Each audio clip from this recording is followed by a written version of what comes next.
ओम यां मेधां देवगणः पितरश्च उपास्ते तया मामद्य मेधयाग्निं मेधाविनं कुरु। वेद कथा की वैचारिक श्रृंखला में आज का विषय है वेद ही क्यों। वेद सनातन धर्म का आधार है। तीन अनादि सत्ताएं हैं, ईश्वर, जीव और प्रकृति। ये हमेशा रही हैं और रहेंगी। ईश्वर अनादि है, हमेशा रहा है। तो ईश्वर का दिया हुआ जो ज्ञान है वो भी हमेशा एक सा रहेगा। ऐसा नहीं है कि परमपिता परमेश्वर ने हमें मानव तन दिया तो हमें अपने ज्ञान से वंचित कर दिया हो।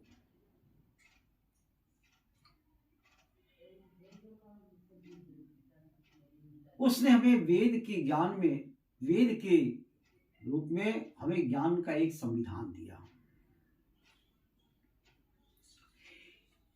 कोई भी चीज इजाद होती है, आप खरीदे जाते हैं तो उस यंत्र के साथ में एक प्रॉस्पेक्टस, निर्देशिका आपको दी जाती है। आप कैसे इस यंत्र को ऑपरेट करेंगे उसमें दिया होता है, ताकि आप उसे सुरक्षित संरक्षित रख सकें। अगर आप उसे सुरक्षित नहीं रख सकते, उस प्रॉस्पेक्टस में दिए गए निर्देश के मुताबिक आप उस यंत्र को इस्तेमाल नहीं करते तो यंत्र क्या होगा? खराब हो जाएगा। ऐसे ही परमपिता परमेश्वर ने इस सृष्टि को रचा तो उसे सुरक्षित संरक्षित रखने का दायित्व मनुष्य को दिया, क्योंकि मनुष्य के पास एक इंटेलेक्चुअल पावर है, मेधा शक्ति। तो उस ज्ञान के अनुसार हमें चलना चाहिए। कौन सा ज्ञान? वेद का ज्ञान।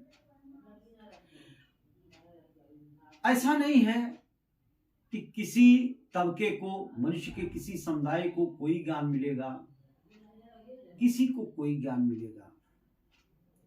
भारत जब आजाद हुआ तो सबसे पहली आवश्यकता क्या थी? इन सभी भारतीय को एक नियम कानून में अधिनियमित करना, और उसके लिए उन्होंने भारतीय संविधान बनाया।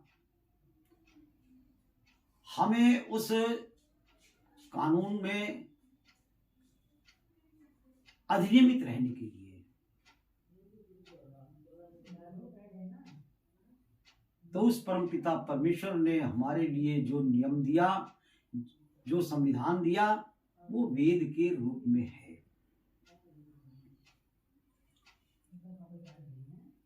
वेद ही क्यों विषय पर हम आते हैं। वेद ही क्यों।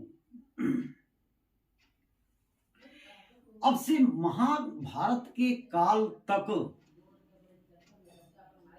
महाभारत के काल के पहले तक हमारा जो भी ज्ञान था वो वेद के अनुसार था,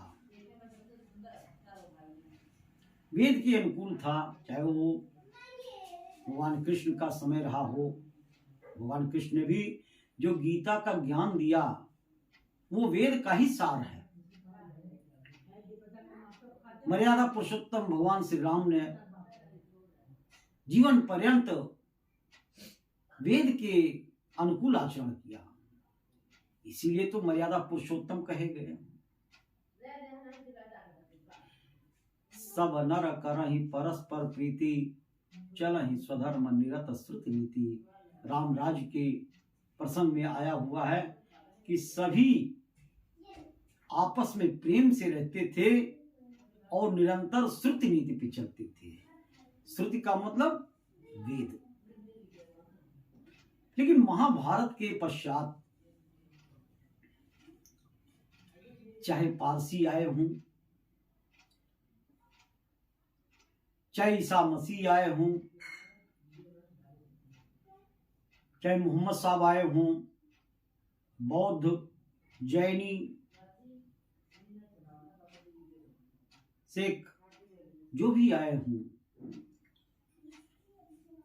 ये एक प्रवर्तक थे, अपने मत मजहब के ये प्रवर्तक थे जिन्होंने अपने फॉलोअर्स बनाए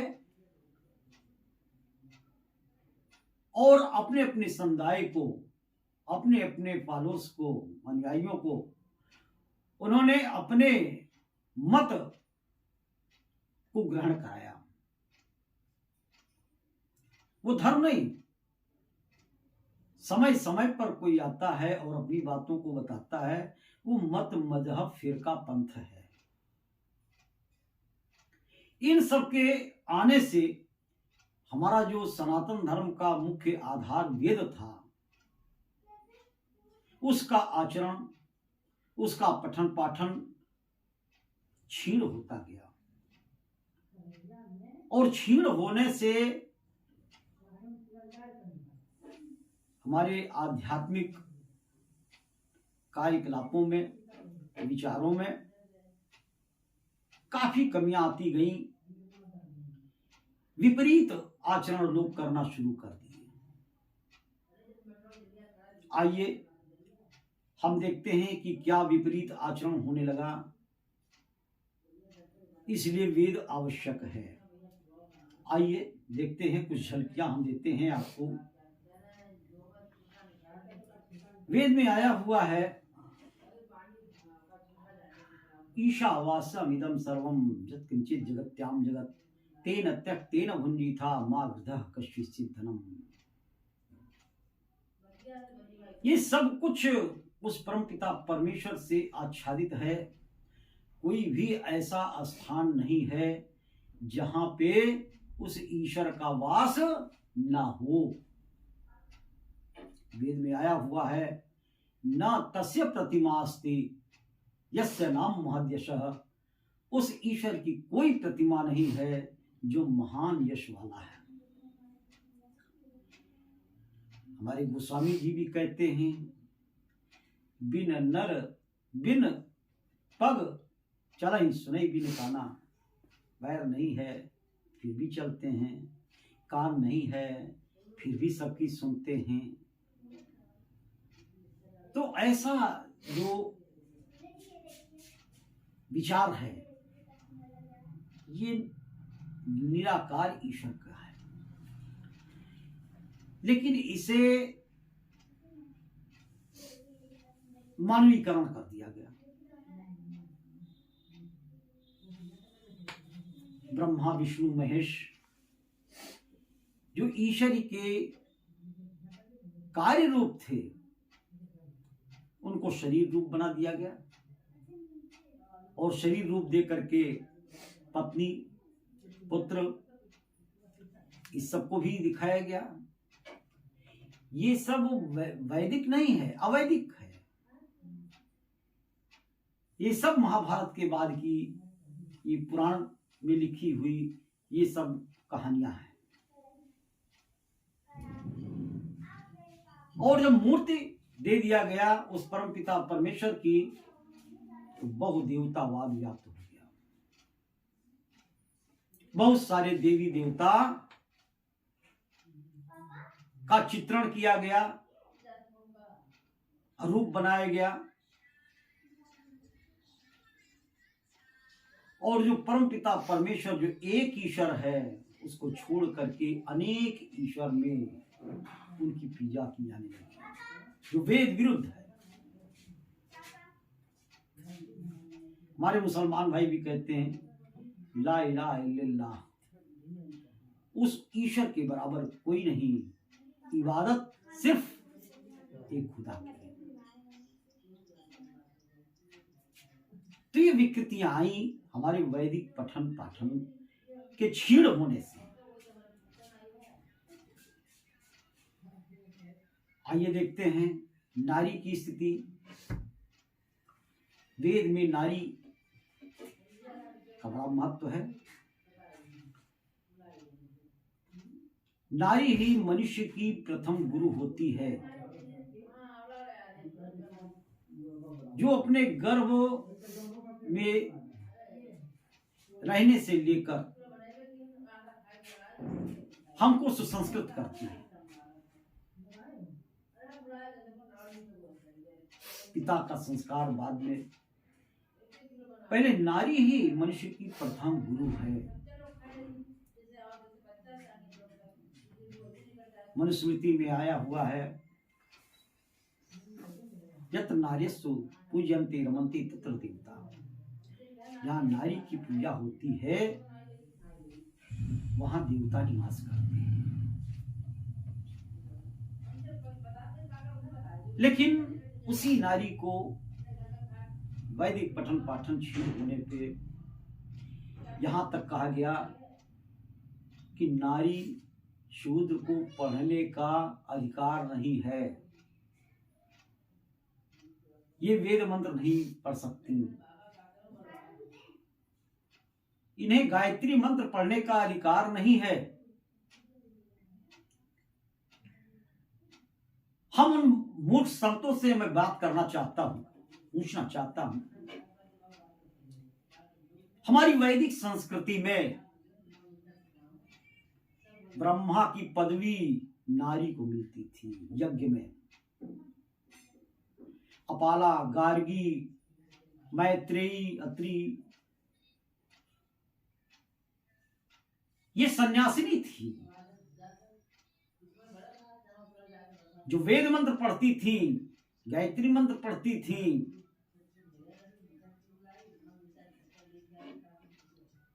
आज क्यों भूल रहे हो? नारी प्रथम संस्कृति देने वाली है, हमारी संस्कार देने वाली है। वेद का पठन पाठन क्षीण होने से नारी की ये दुर्गति हुई कि नारी नरक की खान है, यहां तक कहा गया। आइए देखते हैं वैदिक पठन पाठन आचरण के क्षीण होने से जातिगत व्यवस्था किस तरह से उसकी दुर्गति हुई।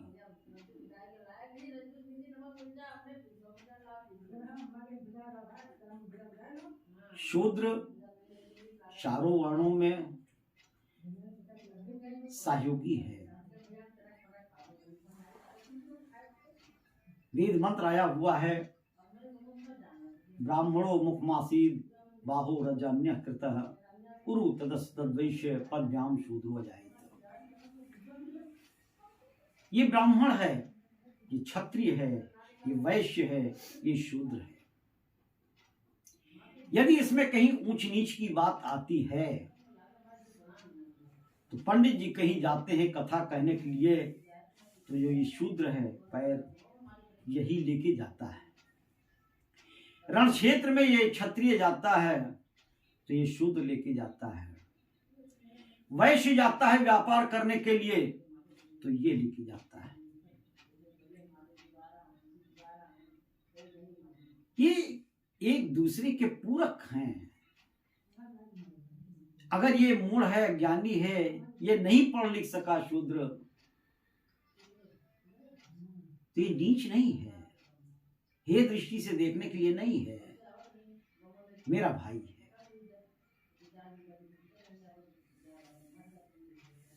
मनुस्मृति में आया, जन्मना जायते शूद्र द्विज संस्कारात् उच्यते। जन्म से सब शूद्र होते हैं। द्विज कहाँ होते हैं? आचार्य कुल में जाने के बाद जब हमारा आचार्य डिक्लेयर करता था ये ब्राह्मण है, ये क्षत्रिय है, ये वैश्य है, जो नहीं पढ़ा लिखा होता था वो शूद्र की श्रेणी में आता था। तो जन्म से तो सभी शूद्र हैं, ऐसा नहीं। कि पिता ब्राह्मण हो तो उसका बच्चा भी ब्राह्मण हो, भले ही वो उसमें कहीं ब्राह्मण के गुण न हो। जैसा जिसका कर्म है, ये वर्ण व्यवस्था हमारे वैदिक काल की है। शस्त्र समाज उसको कहते हैं कि शीशा चुभे शूद्र को, आंसू निकले पंडित जी को, और उस शीशे को खींचने के लिए क्षत्रिय हाथ बढ़ावे और ये वैश्य कहे कि चल अस्पताल मैं दवा कराता हूं। चारों वर्णों में यह सामंजस्य होना चाहिए, तभी समाज स्वस्थ समाज होगा। ये ऊंच नीच जाति का ये जो दीवार है, ये वैदिक पठन पाठन आचार विचार के क्षीण होने से हुआ। वेद में ऐसा नहीं है, वेद में समानता का व्यवहार है। वेद में 16 संस्कार की व्यवस्था दी गई है। आज संस्कारों में बड़ी क्षति है, बड़ा विकार है।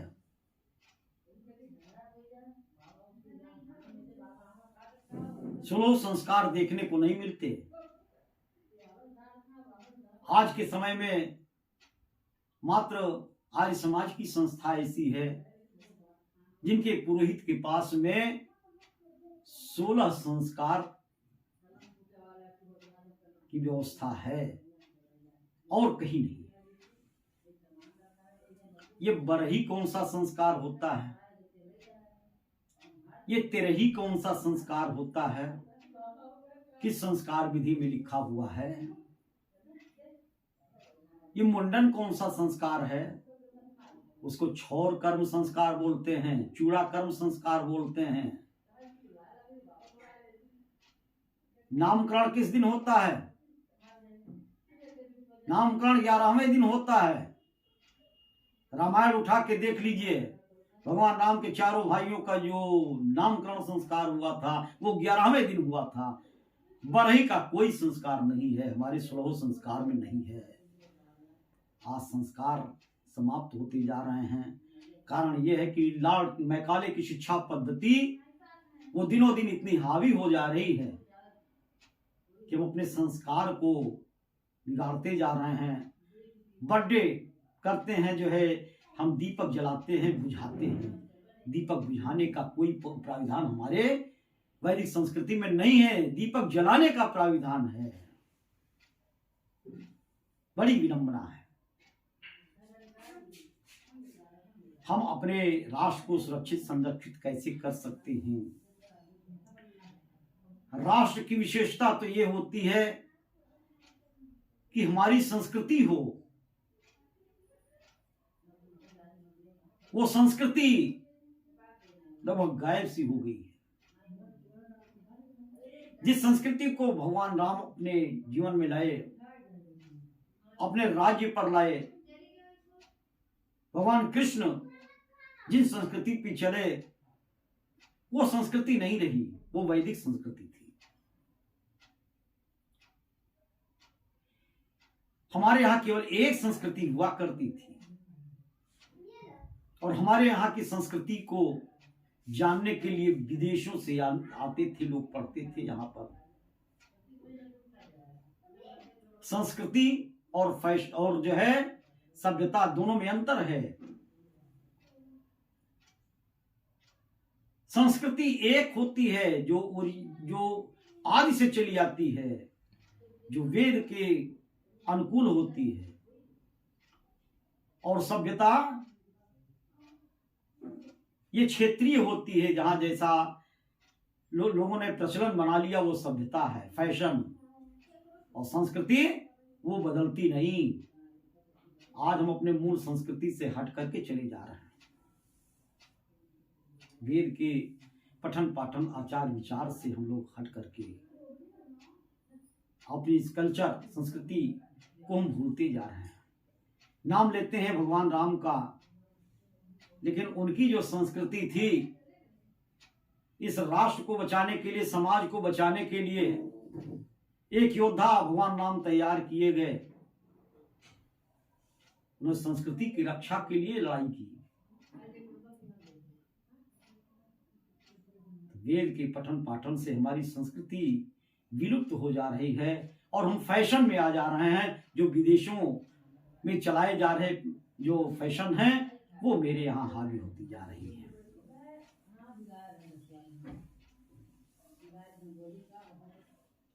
भूत प्रेत ये सब हमारे यहाँ, ये वैदिक संस्कृति में नहीं था। भूत प्रेत क्या होता है? गीता जो वेद का सार है उसमें आया है कि जैसे पुराने वस्त्र को ये मनुष्य छोड़ देता है, नया वस्त्र धारण करता है, वैसे ही ये आत्मा पुराने शरीर को छोड़ करके नए शरीर को धारण करती है। प्रेत क्या होता है? इस शरीर से जब आत्मा निकल जाती है तो निर्जीव शरीर अंत्येष्टि तक उसको हम प्रेत कहते हैं। भूत आपने इंग्लिश में पढ़ा होगा, भूतकाल पास्ट टेंस। भूत का मतलब बीता हुआ। और क्या मतलब होता है भूत का? भूत का मतलब होता है जीव। देवी भागवत में पढ़ा होगा, या देवी सर्वभूतेषु शक्ति रूपेण संस्थिता नमस्तस्यै नमस्तस्यै नमस्तस्यै नमो नमः। या देवी सर्वभूतेषु, जो देवी सभी जीवों में, भूतेषु, या देवी सर्वभूतेषु, जो देवी सभी जीवों में शक्ति रूपेण संस्थिता, शक्ति के रूप में विद्यमान है, उसे नमस्ते नमस्ते नमस्ते बार बार नमस्ते। भूत का मतलब जीव। शिव जी को भूतनाथ कहा गया, कल्याणकारी हैं, इसलिए हम उनको जो है भूतों के स्वामी कहते हैं, भूतनाथ। भूत का मतलब जीव। भूत किसी को सताता नहीं है, आत्मा किसी को सताती नहीं है। आत्मा तो बहुत पवित्र चीज है, ये हमें अच्छे कार्यों की तरफ प्रेरित करती है। तो हमारे वैदिक पठन पाठन के छीन होने से भूत प्रेत आदि पे लोगों का विश्वास हुआ। गौ माता वेद में आया हुआ है, गौ विश्वस्य मातरः, गाय विश्व की माता है। गाय का दूध माँ के दूध का सब्स्टिट्यूट है।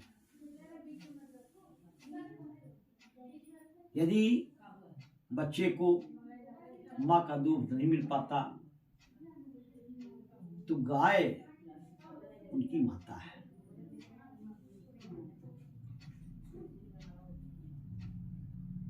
और गाय के पालन के लिए हमारे भगवान कृष्ण ने कितना बड़ा गोवर्धन का पहाड़ जैसा बीड़ा उठाया, गौ की वृद्धि। जिसके यहाँ 1 लाख गाय होती थी उसको नंद की उपाधि मिलती थी, जिसके यहाँ 50,000 गाय होती थी उनको गोपाल की उपाधि मिलती थी। गाय का दूध अमृत होता है और जो उर्वरा शक्ति गाय के गोबर से मिलती है भूमि को, वो और किसी चीज से नहीं मिल सकती।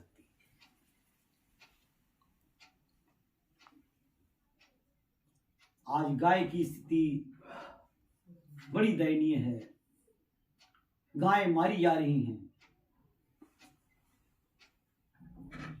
ये वेदों के पठन पाठन आचरण से क्षति हो जाने के कारण ऐसा हुआ।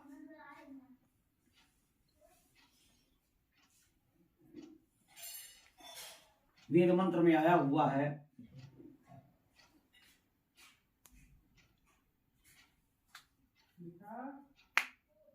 हमारे जो पशु हैं उनको अभय प्रदान करो।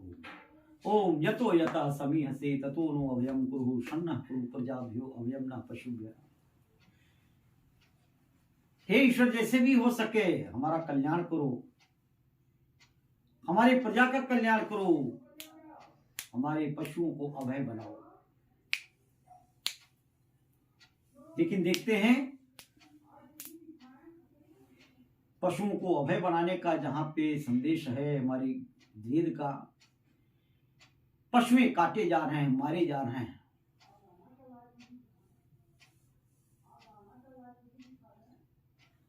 हमें परमपिता परमेश्वर ने ये मेधा शक्ति दी है, तो हमें इस प्रकृति में जो भी है जीव, उसे सुरक्षित संरक्षित करने का निर्देश है। चाहे वो पेड़ पौधे हों, चाहे वो जीव हों, हम सब को सुरक्षित रखें। जियो और जीने दो की सिद्धांत पे परमपिता परमेश्वर ने हमें रहने का संदेश दिया है। आप कहते हैं मांस खाने से ताकत होती है। शक्ति का मापदंड क्या है? अश्व शक्ति, हॉर्स पावर। अश्व क्या खाता है? घास, भूसा, चना। टाइगर पावर क्यों नहीं कहा गया? लायन पावर क्यों नहीं कहा गया? हॉर्स पावर ही क्यों कहा गया? क्योंकि शाकाहार में ताकत होती है। यदि उसे खाना है, खाना उचित है, उसका खून अपने नसों में लगवा लो, लगेगा? नहीं लगेगा।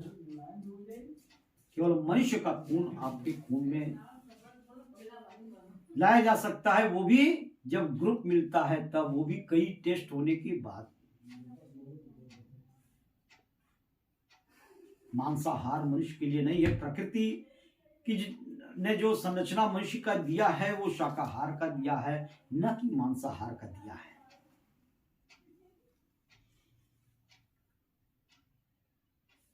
महाभारत के बाद गुर्जमवादी संस्थाओं ने जो हमको संदेश दिया, वेद विरुद्ध संदेश दिया।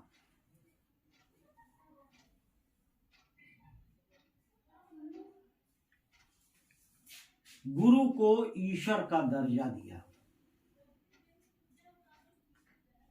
गुरु ईश्वर कैसे हो सकता है? गुरु ब्रह्मा, गुरु विष्णु, गुरु परब्रह्मेश्वर, गुरु साक्षात परब्रह्म, तस्मै श्री गुरुवे नमः। हमने पूछा है, बताओ आपके गुरु जी को भूख लगती है? हाँ। नींद लगती है? हाँ। हमने कहा हमारे ईश्वर को तो भूख नहीं लगती, वो तो सबको खिलाता है। हमारे ईश्वर को नींद नहीं आती, वो सो जाएगा तो ये दुनिया अस्त व्यस्त हो जाएगी, लोटपोट हो जाएगी। और इन्होंने इस तरह से गुर्जमवादी संस्थाओं ने अपने को, गुरुओं ने ईश्वर से बढ़ के दर्जा दिया। उनके यहां कोई कर्मकांड नहीं। हमारी वैदिक संस्कृति में देखो, शास्त्र में देखो, जो कर्मकांड हैं, जिसके आधार पे मनुष्य सुसंस्कृत होता है, वो चीजें हमारे गुर्जमवाद में नहीं हैं। और आज गुर्जमवाद ऐसा छा चुका है, वो तो कहते हैं कि हमें शास्त्रों को पढ़ने का कोई आवश्यकता ही नहीं। कबीरदास जी ने तो यहां तक कहा, मसी कागज छुयो नहीं, कलम गयो नहीं हाथ। जब उन्होंने कलम कागज छुआ ही नहीं तो ईश्वरीय ज्ञान वेद उनको कहां से आ सकता है।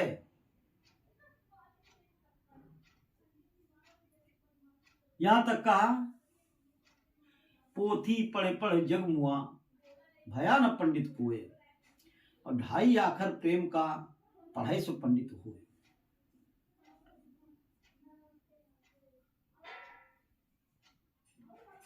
वेद के ऋचाओं को न पढ़ना, वेद के रहस्य को न जानना, ये आध्यात्मिक कैसे हो सकते हैं। इन्होंने अपने मन से जो भी justice, equity and goods conscience में अपने नियम कानून बना लिए, कहीं वेद के सिद्धांत के अनुकूल भी हैं, तो ज्यादातर वेद के सिद्धांत के विपरीत।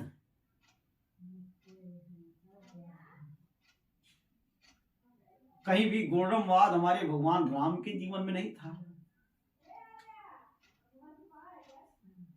अरे गुरु तो महान होते हैं, और उस समय जो गुरु होते थे वो अपने शिष्य को आजीवन, गुरु उन्हें सुसंस्कृत देखना चाहता था, और यदि गुरु का दिया हुआ ज्ञान उससे अगर विपरीत कहीं जाते थे शिष्य, तो जो उपनयन दिए होते थे उसको छीन रखने का भी अधिकार रखते थे।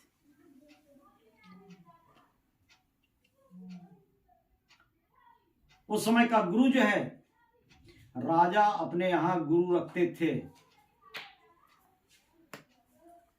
वशिष्ठ जी राम के समय में, कृपाचार्य जी भगवान जो है महाभारत के समय में, ये सब जब किसी न्यायकारी कानून पर जब इनका मोहर लगता था तभी वो पास होता था।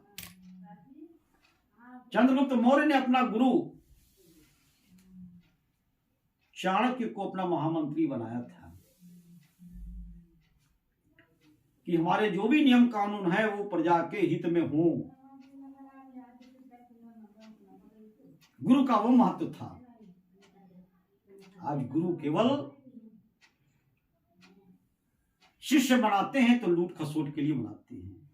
ये मंत्र देते हैं कान में, वो मंत्र देते ही नहीं। मंत्र तो वो होता है जो वेद की ऋचाएं होती हैं, उसको मंत्र कहते हैं। वेद के अलावा सभी श्लोक हैं, दोहे हैं।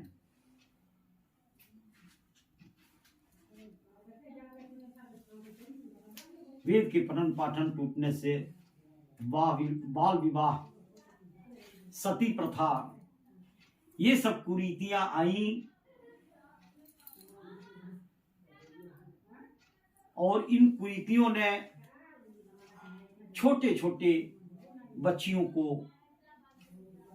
ये विधवा हो जाती थी, इनकी दोबारा शादी नहीं होती थी, देवदासी बना दी जाती थी।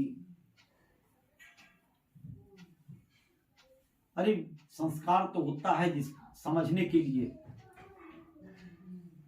संस्कार समझने के लिए होता है कि हमको जीवन कैसे सुसंस्कृत अपना बनाना है। बाल विवाह करके हम उनको जो है, जब गृहस्थ होने का हम क्या संदेश दे सकते हैं। सती प्रथा कैसा जो है कुरीति पैदा हुआ। बच्चियां जो है वो अपने बाल्यावस्था में ही बाल विवाह हो जाता था और वे विधवा हो जाती थी। फिर उन्हें विवाह दोबारा करने का कोई आदेश नहीं था। हमारे वेद में ऐसा नहीं है। महर्षि दयानंद सरस्वती के अनन्य शिष्य स्वामी श्रद्धानंद जी, उन्होंने अभियान छेड़ करके विधवाओं का पुनर्विवाह कराया। ये कुरीतियां वैदिक पठन पाठन आचार विचार के छीड़ होने पर उत्पन्न हुई।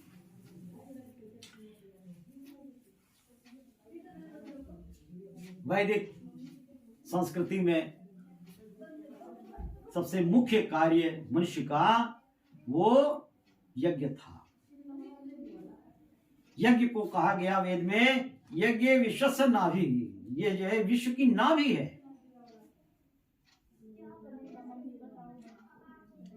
मनुष्य जो है वो मेधा शक्ति वाला जीव है और पूरे इस सृष्टि में जितने भी जीव हैं इसको सुरक्षित संरक्षित करने का एक ही रास्ता है, सबको सुखी शांत रखने का तरीका यही है कि यज्ञ करके इस वातावरण को शुद्ध बना ले।